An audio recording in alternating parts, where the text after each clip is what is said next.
Naked King Korea and Australia Story, former President Yoon Suk-yeol and Prime Minister Anthony Albanese. In Korea, the fairy tale was introduced under the title Naked King, and when translated through Google Translate, it becomes Naked King.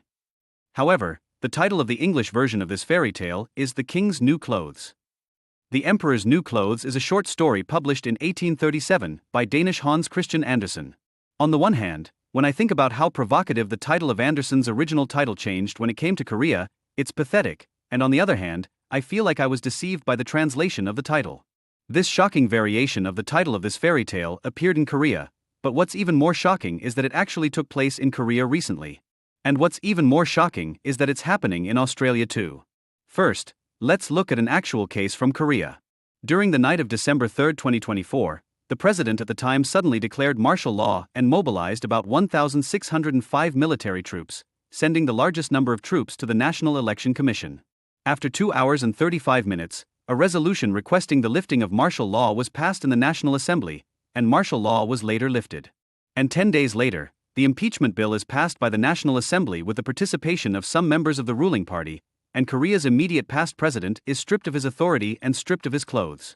And on April 4, 2025, the Constitutional Court, a unique institutional body in Korea, which operates separately from the three-tier judicial system, which is rare in the West, confirmed the suspension of the authority of the immediate past president and became naked.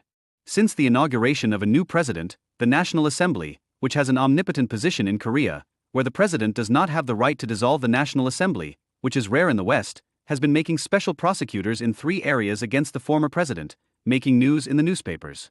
In English, it is translated as Naked King, but in Korean, the title of this fairy tale has a stronger meaning, Naked King. In fact, the situation where the president's clothes have already been removed is being further stripped naked. In particular, it is a very Korean situation that, which is rare in the West, an attempt was made to physically forcibly recruit the former president, who had already declared his right to refuse to make a statement, in prison.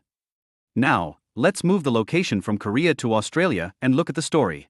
In Australia, after reporting the bribery corruption case of the head of a state-owned bank owned by the Australian government on February 6, 2024 and winning the case in June 24, the Australian Attorney General, who is directly ordering the process of concluding this trial due to the importance of the case, forcibly linked a previous case of fine payment that was completely unrelated to this trial, against international law, with the conclusion of this trial and demanded a large fine. I strongly protested against this, and the Australian Minister of Justice issued a government document titled, "This is absolutely final fees" on January 6, 2025. Believing in that promise, I, who was already bankrupt, borrowed risky money to pay this money, but this time, I was faced with a situation where the Banking Supervision Bureau belatedly charged me a large amount of remittance fee, etc., in violation of the promise in the previous document. I was so aggrieved by this that I have received more than 100 complaints on the official website of Australian Prime Minister Anthony Albanese since the end of January 2025. Each petition has different content and sentences.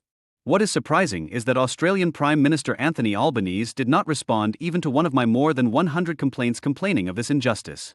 In this case, the Contact the PM menu on Prime Minister Anthony Albanese's official website must be completely removed, or if you enter the Contact the PM menu, it should be notified that a public interest reporter who contributed as much as $18 million in treasury income to the Australian government filed more than 100 applications here in June 2024, but I did not respond even once. In reality, Prime Minister Anthony Albanese is a naked king, at least when it comes to Contact the PM. However, he is hiding that fact and pretending to be a king in clothes. I was so offended that I contacted about 20 high-ranking officials working in Prime Minister Anthony Albanese's office more than 100 times, but they also did not respond. There is an Eastern proverb that says, "When the water above is clear, the water below is also clear." Since Australian Prime Minister Anthony Albanese is acting as if he is wearing clothes he is not wearing, about 20 high-ranking officials in the Prime Minister's office are also imitating it, and even the Justice Minister appointed by the Prime Minister seems to be doing the same. Even dictators do not take any responsibility for making false promises to public interest reporters who have contributed to their country and shift 100% of the responsibility to those who believe them. There is so much to say, but for reasons of space, I will only conclude here. The fairy tale The Naked King contains moral content that satirizes the social atmosphere that ignores power, vanity, lies, and the truth. In particular, we hope that Australian Prime Minister Anthony Albanese must face the fact that if he confirms the bankruptcy of a public interest reporter who has contributed enormously to his country in this way, it is the first step to losing international trust. In November 2024, when I inquired with the Australian Banking Supervisory Authority about the costs related to the trial closure process, they responded with $6,000 using words such as remittance fee, and then a series of attempts to rob $700,000, which is more than 100 times the original amount, on 3 occasions in January 2025, June 25, and July 25. This was the highest war crime of skinning Jews in Nazi concentration camps during World War II. Australian Prime Minister Anthony Albanese will have to face the fact that this is going beyond the ideal.